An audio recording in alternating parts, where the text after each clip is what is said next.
What's going on, guys? Welcome back. My name is Brandon, and if you tuned in last week, you'll know that we just started building a corner floating shelf using a brand new welder. Well, this week we're going to finish that up. Let's get going. In last week's episode, I just picked up a multi-process welder from Yes Welder, and the reason for that is I wanted something that was light, that was portable, didn't cost a whole lot of money, that I didn't necessarily have to worry about if it got banged around in the back of my truck or whatnot. I explained to you in that video that these are my shop welders. They're Fronius. That's a trans steel. That's a trans TIG 210. These are super expensive welders. There's just not something that I want a chance bouncing around in the back of my truck, although this does have a really super nice carrying case with wheels. It's just more handy for me to keep this in my shop. So again, for that reason, I picked up this because it's affordable, it's a decent welder, and it does 3 different processes. It does MIG, TIG, and stick, and it's a 205 amp welder. Go check out that video if you want to know all the specifications and you want to know more about it. I go into full details on how to set this welder up. It does a really good job, as you can see. For this episode, I was actually going to do TIG, but whereas I'm already set up, I'm actually going to just finish this out with MIG, and then we'll do a future episode with this. If you guys are wanting to know about how the TIG functions work and what this does, this is a DC TIG only, so you can TIG everything with this except for aluminum. If you want to do aluminum, you're going to have to end up getting something like this. This one is a 250 amp. I just picked that up like at the beginning of the summer, and this thing is awesome. To get you guys up to speed, this is a corner shelf, and once this is stood up, this will be the top shelf. This will be the middle shelf, which is just a little bit bigger. This is the bottom shelf, which is just a little bit bigger than that. This is 1-inch wide steel. I'm going to use 1/2 inch plywood for shelves, and I'm going to stain it. I haven't decided what or how. But we got to build some tabs because I just want to be able to drop the shelves in and have them sit in there for support. Then there's only one exposed area which is going to be open, so we're going to have to weld a cap on top of this. So the first thing we're going to start building, guys, is I'm going to put the little corner tabs that go in here because I just want the plywood to be able to just drop in and just set in there, no anchoring whatsoever. And I don't want the tabs to be underneath so that you can see them or feel them. I want it to be kind of like recessed flush to the bottom of this shelf bracket. I need to do one here, one for the second shelf, and then another one up for the top shelf. And I'm starting to get a little bit low on my steel. I've been avoiding buying stuff just because the price of steel over the last 10 months has skyrocketed. But I think what I'm going to end up doing is I'm going to use some 2-inch by 1/8 inch flat bar. It's a little bit wider than what I would want, but we'll make it work because I have it and we're going to make do with it. So let's start cutting this up and I'll show you how we're going to start putting it in. Without even measuring anything, the way I'm going to do this is I'm going to just take a speed square and line up this edge of the speed square to this edge of my flat bar. I'm going to just scribe a line in it, just like that. So there's the other end of that line. I'm just intersecting this side with that. Scribe it in. So this will be the piece that we keep. I will bring this over to my portable bandsaw right now, cut this out, and then I'll show you exactly how it looks. First thing I'll do is I'll start out just by cutting it to length, and that'll be this first cut.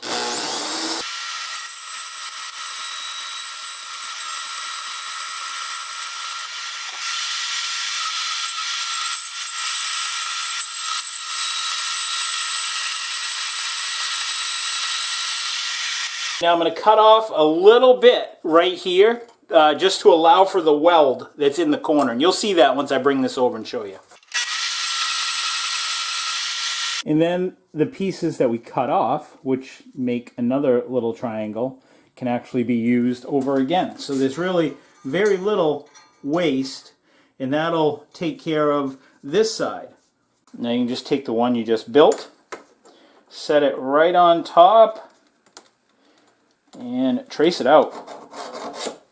We only need to build a total of 3. If we had a whole bunch of them, I wouldn't do it this way, simply because if this wasn't a perfect cut, you'd continue to put that inaccuracy on all the others. But whereas we only need a total of 3, a little bit of misalignment over the course of 3 of these isn't going to be a big deal.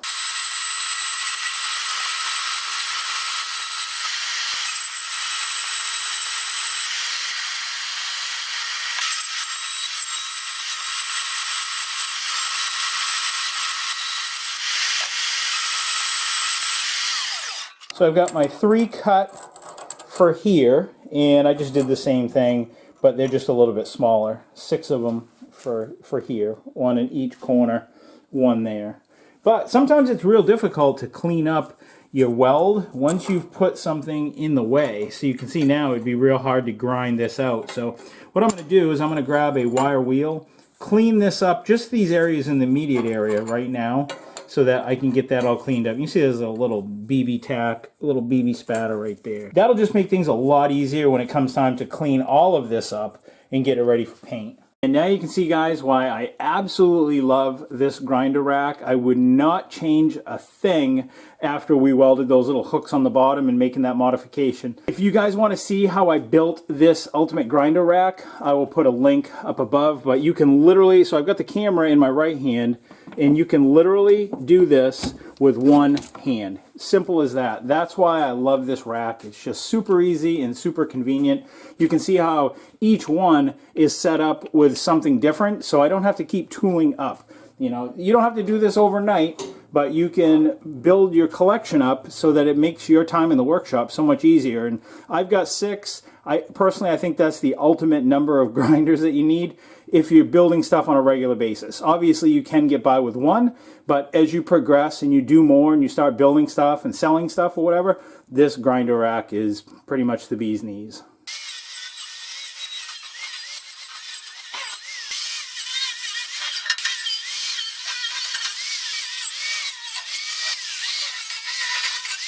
There, now that'll just make cleanup a lot easier after we weld these tabs in. So like I said, this is the bottom, this is the top, so the shelf is going to fit in here. So I want this tab flush to the bottom. So I think the easiest way to do that is I'm just going to take a magnet, clean off the bottom,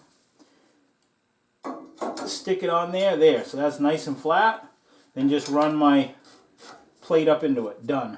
Then all I got to do is put a little tack here, a little tack here. I can get my magnet out of the way and tack it just a little bit bigger. I'm not going to weld it all the way out because it's not necessary. And I don't want to weld it on the inside because I don't want to create little areas where the plywood could hang up on the weld. So you can see that's nice and flush, flat and smooth. We'll just do a little weld along there, along here, and we'll probably grind everything on the bottom flush. Just why not?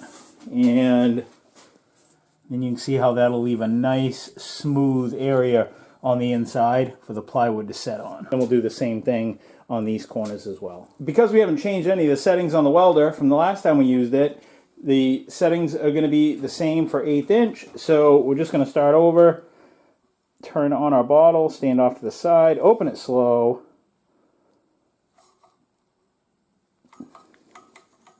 There we go. Turn on the switch. We'll switch on the back. We'll turn that on. You see we're at 128 amps is what we're welding at right now. Using 30 thousandths solid wire. We'll toggle the gas valve a little bit just to get a little bit up to the nozzle. And we're ready to weld. Whenever you weld around magnets, guys, it makes it real difficult because the weld puddle wants to be drawn towards your magnet. What I like to do is I don't like to weld around magnets any longer than I have to. So I will get this tacked on there so that I know that it's secure and then get the magnet right out of the way because the weld puddle just does not feel right. The arc doesn't feel the same. It's completely different. So if you guys are used to using magnets for your setups and it seems kind of weird when you're using them, it is. The magnets just disrupt the weld puddle. So, like I said, I'll weld it, get it out of there so I can move on. So just quick on the setup, guys. I'm using 30 thousandths solid Lincoln wire. I'm using the same thing in last week's video. I trim the wire flush, hold about roughly 3/8 to 1/2 inch between the MIG nozzle and the workpiece. That's at 15 CFH of gas. That's a good balance between good coverage and not wasting it. I'll probably make those tacks about 1 inch long.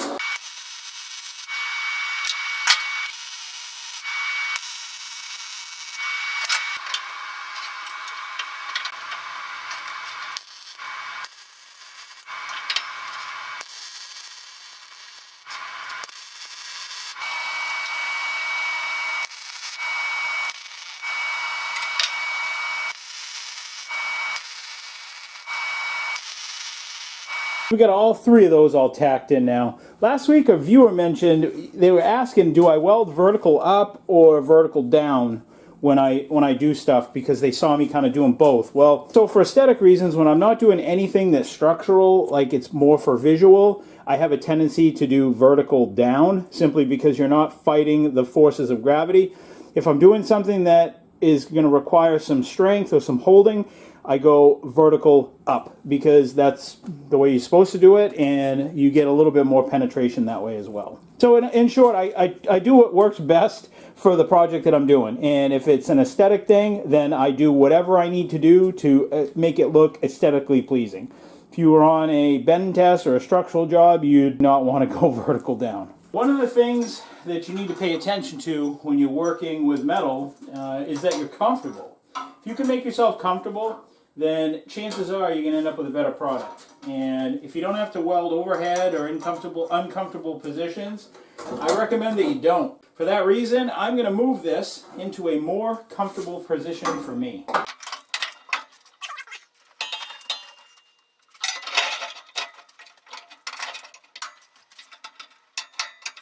Yeah, so this piece is actually upside down now. This is the bottom side of the shelf, and the reason I'm doing it this way is because now I can grind these welds off flush that we talked about, plus it's right here.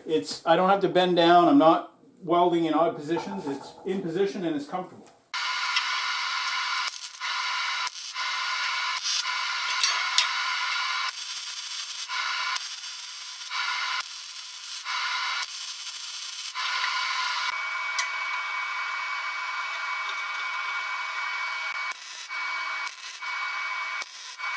And we'll get it right out of there, weld it up.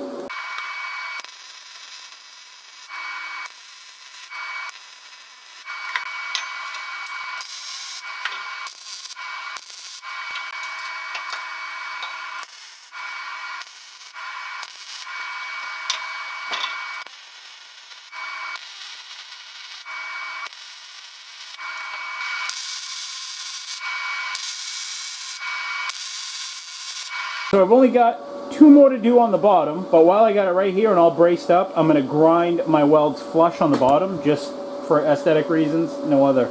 No one's going to see it, I'll just know they're there. Just real quick, guys, I know I talk in a lot of the videos about respirators and stuff like that, but whenever you're grinding metal, especially rusty metal or even welding, you want to make sure you have yourself a respirator. This one is a 2097, and the 2097s have a little bit of charcoal in them. The 2091s don't. Both of the 2097 and the 2091s are both adequate for grinding, welding, metal fumes, and cutting dust and grinding. They're also good for asbestos too. I think both of them are. But so make sure you have a good respirator on so you're not breathing that crap into your lungs, that you have some good eye protection and some hearing protection, because over time the sound of grinding on metal is bad for your ears. So just make sure you got some good safety equipment, and I'll have links to the stuff that I use down below, along with a link to that welder. And over this past weekend, I saw that they had massive deals on this welder, and I wish I would have picked mine up when they had those massive deals, but it is what it is. You'll save yourself some money. Click the links down below for that welder, and you'll also save some additional money on top of what you're already going to save if you're there. So check it out. Let me get back to it. Oh, and one of the reasons I like these masks is because they're flat. They fit under any of your welding hoods. They fit real good. Some of the bigger ones, you have to fiddle with it to get the hood down. This, you can just nod your head and they'll go right down and they'll clear these.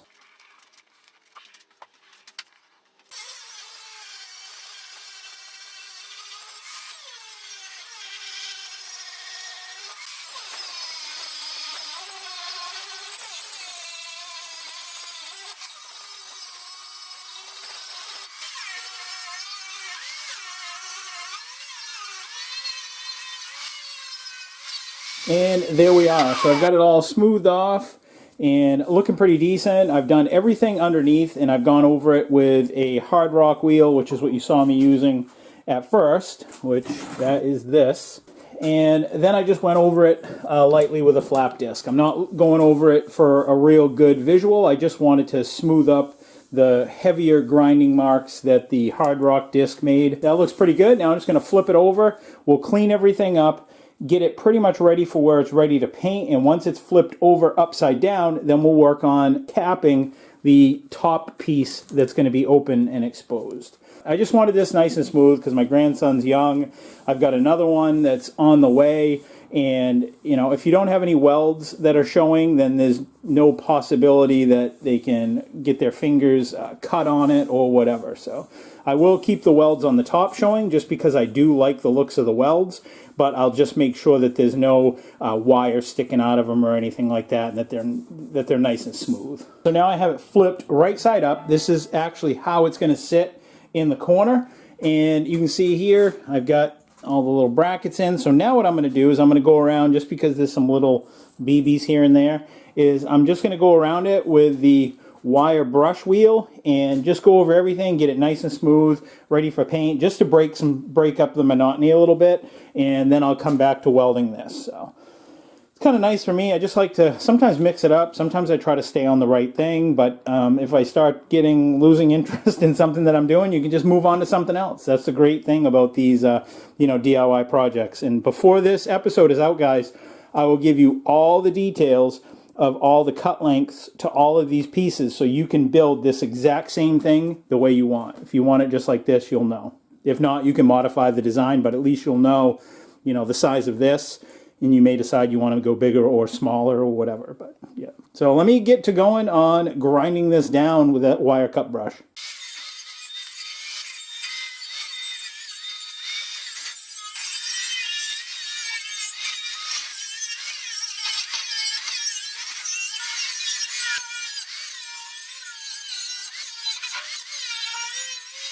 We are gaining, guys. So I got everything all cleaned down with the wire brush, and everything feels real good. And it's important when you guys do projects like this that you run your fingers over everything, that you touch every inch of it, to make sure that if you feel any burrs, now is the time to get them, because once you paint it, there's no way around it. So if you feel something that doesn't feel quite right, then you're going to notice it when it's painted. And that's what people judge the quality of your work by. Obviously by visual appearance and by feel. And you could have the prettiest of welds on here, but if you've got spatter all over it and it feels bad, then it just gives a poor impression. So you want to make sure you do a real nice job cleaning your metal down. And one of the last things we have to do prior to painting this is we've got to cap this. So I've got the same 1/8 inch plate that I made those tabs out of on the shelves right here. So I'm just going to hold it up like this and make a scribe mark that way, and hold it this way and make another scribe mark. Then I'm just going to cut out this square. Let's bring this over to the portable bandsaw. We shouldn't even need to draw a mark on it. Our weld bead can fill up any gaps that we have, so it should be pretty straightforward.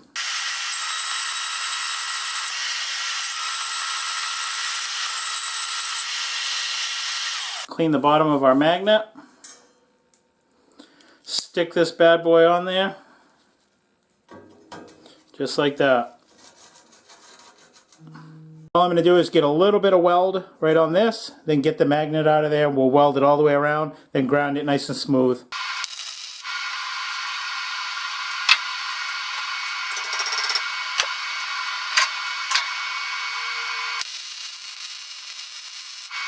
I haven't really talked a lot about this, guys, but whenever I grind metal, I try to shape everything with what I call a hard rock disc or an abrasive disc.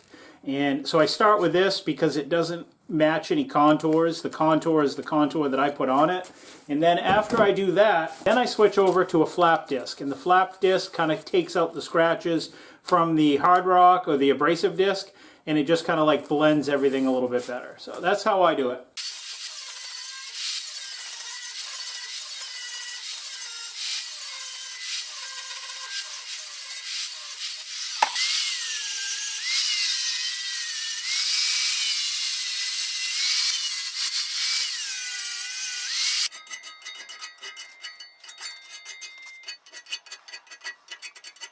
Oh yeah, that feels really nice. Like I said, guys, remember, make sure you're putting your hands over all of this stuff. Touch everything. It's got to feel good. It's got to feel smooth. Oh yeah. Nice. Now all I've got left to do, guys, is I've just got to wipe this all down and get a couple coats of paint on it and cut myself some plywood shelves, and I've got to go pick up some plywood a little bit later on today, so I'll grab that. And while this is drying, and I'm not going to show you me painting it, all I do is wipe it down with mineral spirits until the rag is no longer black, and then I just spray bomb whatever you want to spray on here for a color. I'm not even sure what I'm going to go with a color yet, but and then I'm going to pick up some plywood while this is drying, and I'm going to cut these shelves. And I'll probably show you me cutting them. I'm not sure. Maybe I will, maybe I won't. It's pretty straightforward. And then we'll go over the dimensions real quick of how big everything is. Get out of here. All right. Put your tools on your side. All right, guys, so we're outside now just because I don't like a bunch of... Freezing our asses off. You can't swear in our video. Oh, it's freezing our tushes off. Okay. It's only 20 degrees. All right, so yeah, it is cold, guys, and I don't like to cut wood and sand inside my workshop just because it makes way too much mess. So what I'm using is, I know I said before I was going to use 1/2 inch wood. I'm actually going to use 3/4 inch. After looking at it in the store, the 3/4 looked just a little bit heavier, and I think that's what we want to go with. So we'll be able to get 3 out of it. I've already built, this is the bottom shelf. Now I'm going to trace out the other 2 and start cutting those.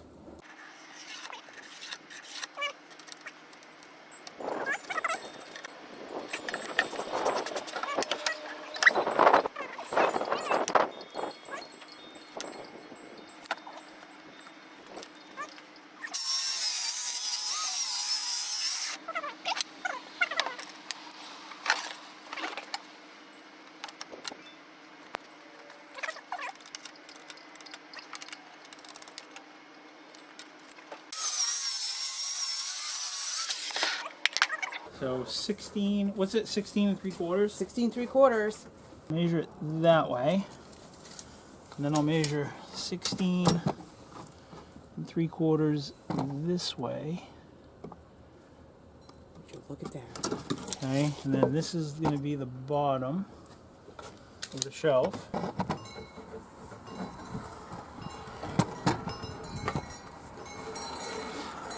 Just like that.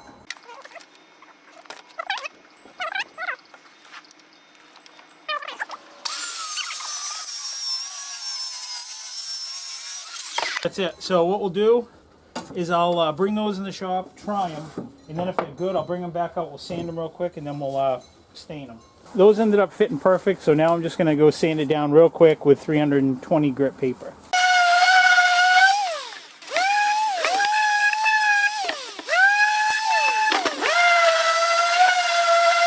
And we're just using a dark stain. It's called Espresso. So I guess we're going to leave the metal part just raw, like we did with the coffee table and the end tables and stuff. That's pretty much how most of our furniture is in our house. It's that natural raw look.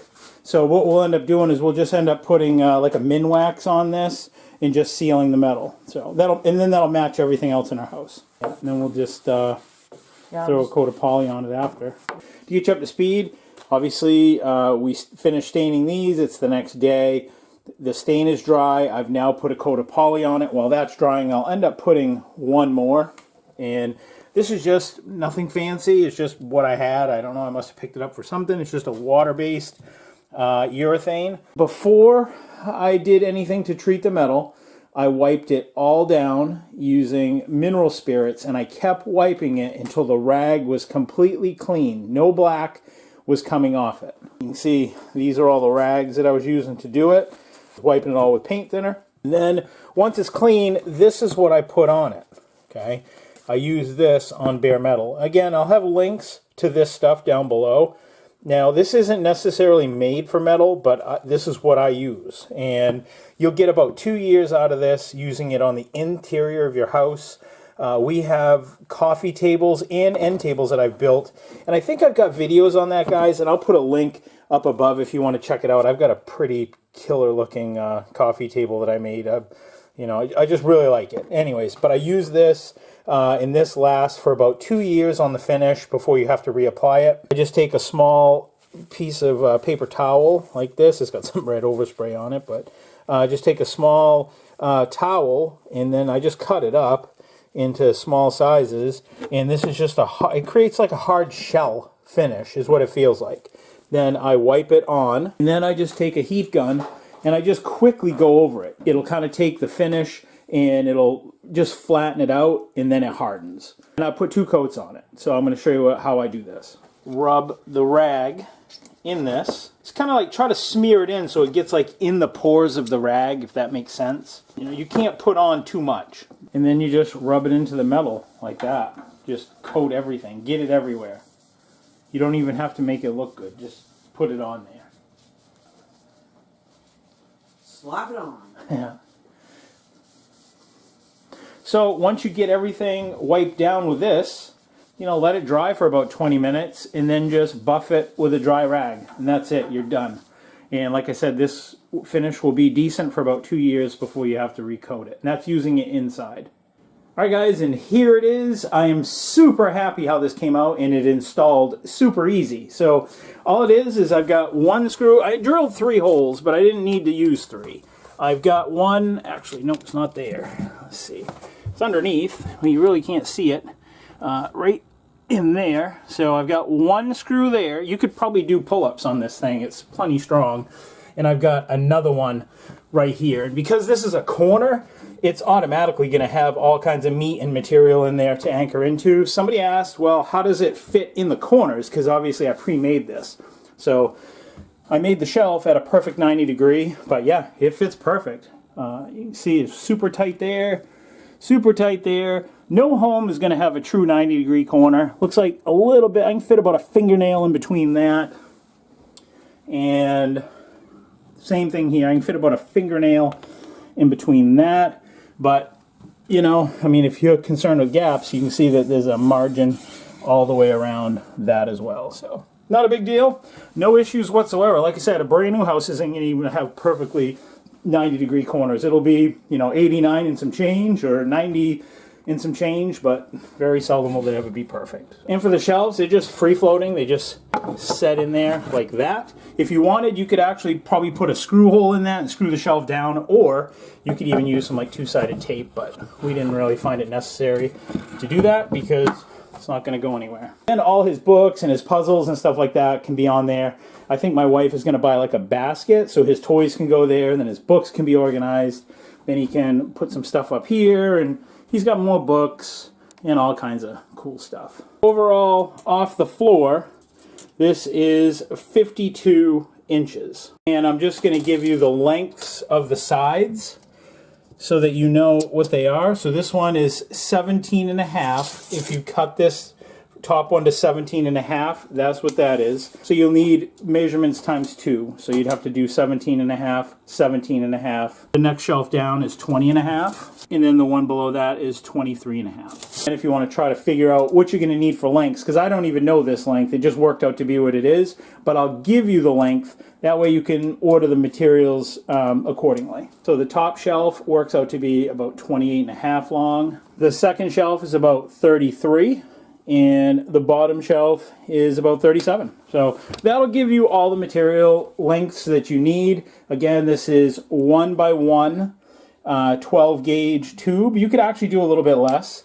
But like I said, just having those 2 screws in the back, he could actually climb on that. Not that I would encourage him to or tell him to, but yeah, you could. If you wanted to, you could actually put a leg and a leg there and make this so it's not free floating off the floor. You could actually make it so that it, you know, is a standalone unit. And that's all there is to it, guys. I hope you like this project. I had a lot of fun doing it. I think my grandson is absolutely going to love it. If you're wondering about any of the things that you see me using, you can check the links down below in the video description. And like I said in the video, you'll save a lot of money on some of these things just because I have exclusive links with some of these manufacturers. If this is something that you like, please don't forget to rate, comment, and subscribe. And by viewer demand, I have started getting into merch. So if you guys want to pick up a sweatshirt or a hat or a coffee mug or a coffee cup, I've got shirts, I've got all that stuff. So be sure to check it out. I'll have links also for that down in the video description. New videos every Friday. So until next week, guys, I will see you then. Take care, stay safe, see ya. Like, comment, subscribe. Bye.